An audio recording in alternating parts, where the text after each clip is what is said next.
Olá, eu sou o Hugo Filipe Nunes e este é o meu podcast Silêncio no Armário. Podem ouvi-lo em silencionoarmario.pt, onde encontram os links para as diferentes plataformas. Sigam também o canal do podcast no YouTube.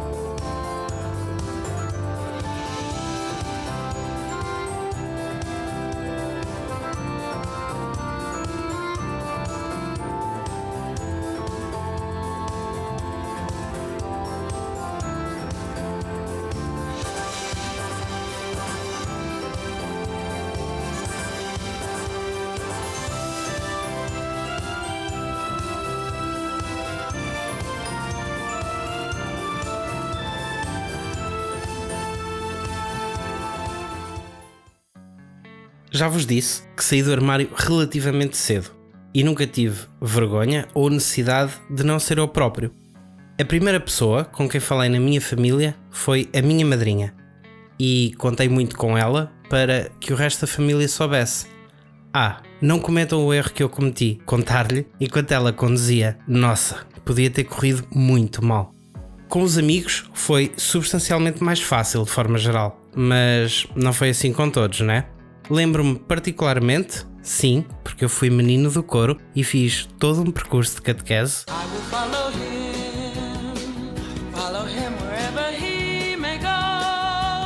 da dificuldade que foi falar deste tema com aqueles que me eram mais próximos nestes grupos.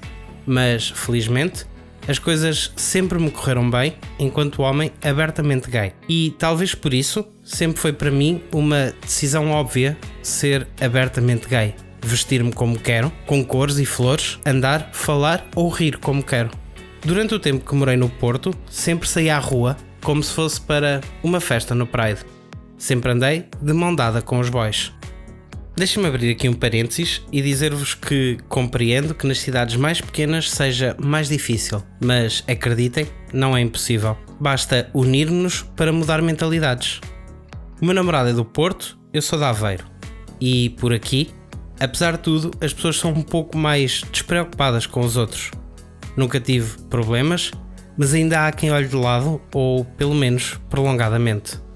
Este fim de semana, enquanto passeávamos abraçados num shopping, senti alguns olhares que me deixaram um pouco desconfortável. E isto para vos dizer o quê?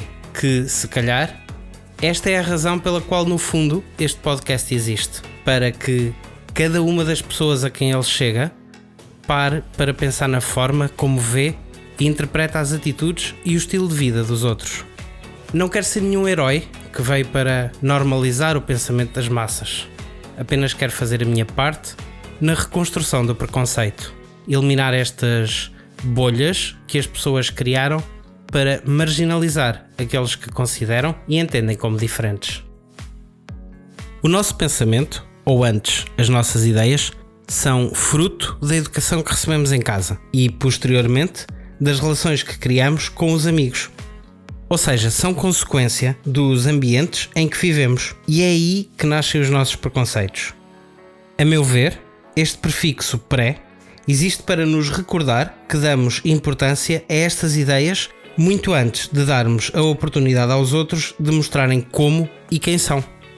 Quantas vezes olhamos para alguém e criamos ideias sem fundamento, fazemos julgamentos pejorativos e a partir daí moldamos o nosso comportamento para com essas pessoas.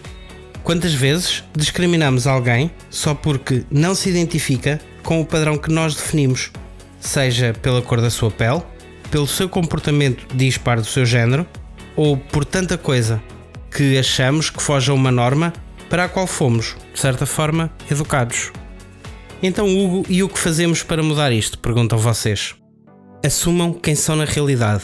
Saiam do armário, mostrem que continuam a ser a mesma pessoa, apesar de terem optado por uma forma diferente de o fazer. Ser gay, bi, trans ou o que quer que te apeteça ser, não faz de ti melhor ou pior pessoa. Continuas a ser tu e a sociedade e quem te rodeia apenas tem de te aceitar e respeitar da forma como te identificas. Nas grandes cidades, as pessoas estão habituadas a conviver e a compartilhar espaços públicos com alguém que assume a sua identidade sexual abertamente. Nesses locais, já não se sente tanto preconceito, embora ainda exista e por vezes seja manifestado de forma menos agradável nos casos em que existe violência por parte de grupos LGBT-fóbicos. Nas cidades mais pequenas e mesmo em aldeias, também existem indivíduos que se enquadram em grupos LGBT, mas por medo de retaliações ou discriminação, não se assumem. Se fazes parte ou conheces alguém de um destes grupos e te sentes confortável com isso, mas na tua região não existem grupos ou organizações LGBTQIA+, fala com alguém da tua confiança e cria uma associação ou um grupo de apoio para ajudar outros que ainda estão trancados dentro de um armário e que teimam em não querer sair por medo ou vergonha. O primeiro passo para mudar mentalidades e normalizar o pensamento está ao alcance de todos nós. Dá o primeiro passo para que possas viver numa sociedade mais aberta. E agora, notícias com cor.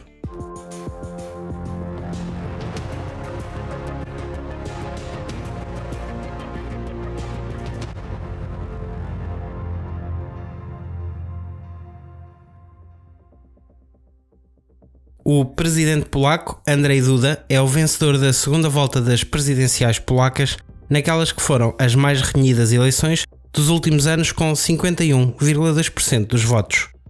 A sua campanha focou-se nos valores da família tradicional e no ataque explícito à população LGBT.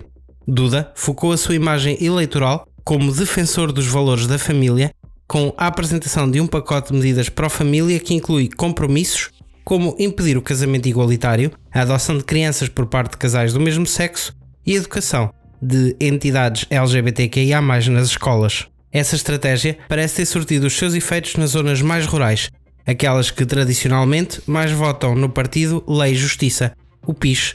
Muitos dos eleitores justificaram a sua escolha eleitoral precisamente com este discurso.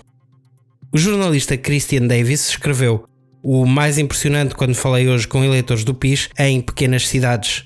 Grande avanço da campanha de Duda por causa da hostilidade aos direitos LGBT. Esta tendia a ser a primeira coisa com a qual os seus apoiantes procuravam o seu voto."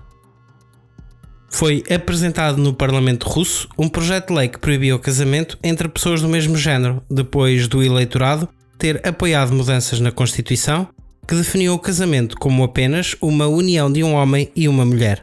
As mudanças defendidas pelo presidente Vladimir Putin foram esmagadoramente aprovadas pelo eleitorado o mês passado, num exercício que abriu as portas para Putin permanecer no poder até 2036. Surgiram críticas de que o resultado foi falsificado, mas as autoridades rejeitaram tal acusação.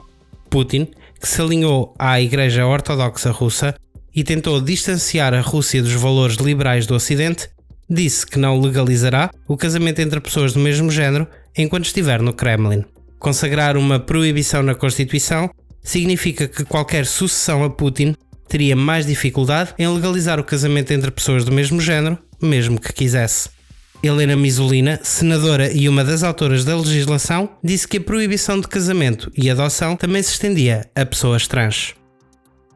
Depois de algumas notícias pouco positivas para a comunidade LGBTQIA+, vamos àquela rúbrica que muitos de vocês têm pedido para voltar. O Momento Pose.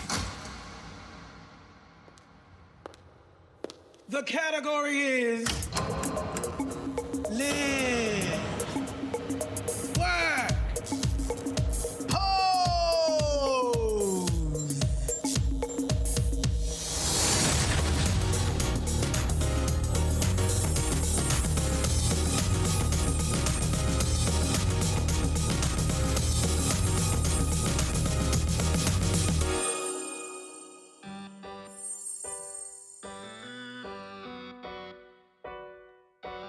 O pose desta semana vai para a Comissão Europeia na atuação perante a entrega de fundos comunitários. A Comissão Europeia rejeitou pedidos de financiamento de 6 cidades polacas por conta das suas regiões livres de ideologia LGBT, que foram adotadas pelas autoridades locais. Esta medida representa o primeiro passo com consequências financeiras reais para a Polónia, num conflito contínuo sobre a questão da discriminação LGBT entre a União Europeia e as autoridades polacas. A Comissária Europeia para a Igualdade, Helena Dalli, explicou no seu Twitter o porquê da recusa destes pedidos, deixando como nota que todos os Estados-membros são obrigados a aderir aos valores comuns da União Europeia.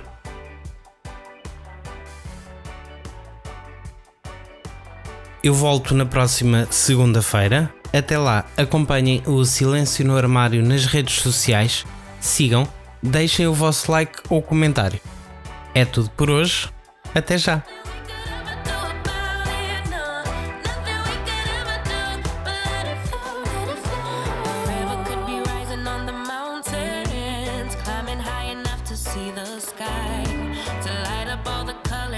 Motion, leave every obstacle behind. I promise it could happen any day now, and soon enough I'll also see the light. Get a little glimpse of my emotion.